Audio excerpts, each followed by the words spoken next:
Hello， 大家好。除了刚才跟大家分享的这个Chanel的手提包，我还想跟大家开箱一个这个 LV 的背包，也是新款的一个书包。对，然后它很大，所以想说直接这样挪给大家看一下它有多大，就超级大这个盒子，但是扛的时候真的是超级重的。所以我们现在就来马上开箱吧。那因为要过年了，所以他们也是把这个包装换成这样子的，很喜气洋洋的。然后哇，好重！这个盒子超级大的。对，这边对，有点晕倒了，太大了这个。然后就是这个书包啦。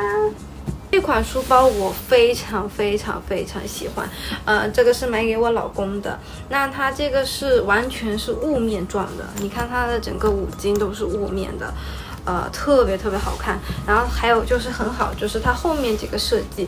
那我有看他们家其他书包，它后面全都是做那种皮的。那它这个的话 ，sales 跟我讲会很吸汗，然后我老公比较容易流汗嘛，所以这个其实更适合他一些。而且他比较喜欢没有很多 logo 的，所以呢，它这里只有一个这样子很低调的黑色 LV。那我这个很推荐给男士朋友，对，因为我觉得它特别，怎么讲，质感特别好吧。然后它是这种牛皮的，然后它这边有一个这个，给大家看一下先，就是这个，可以看到吗？就是这个标。然后你可以挂在这边，你也可以选择不挂这个标。那我觉得挂这个标会比较有那种质感的感觉。那前面这个口袋它是做这种吸扣的，可以听到声音吗？这边一个，这边一个，然后非常的紧。因为我老公其实很喜欢那种拉链的，但是我跟他讲这个吸扣，我觉得不会掉东西。然后它里面有放一个这个。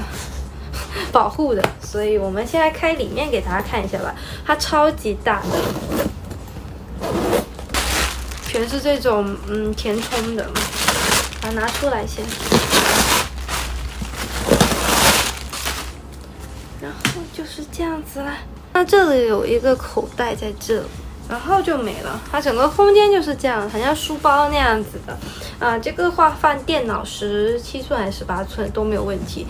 那这款就比较适合男生在那个工作啊，或者是我觉得旅行出去背都可以。我上身给大家看一下吧，因为虽然我是女生，但我觉得这款有可能会很大。我先试给大家看一下吧。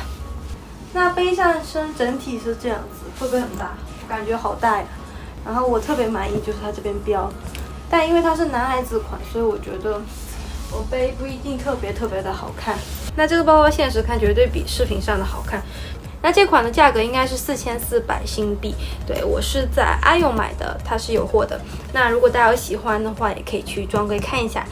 希望大家会喜欢今天这支视频，有什么问题可以在底下跟我留言，不要忘记订阅我频道。我们下次见吧，拜拜。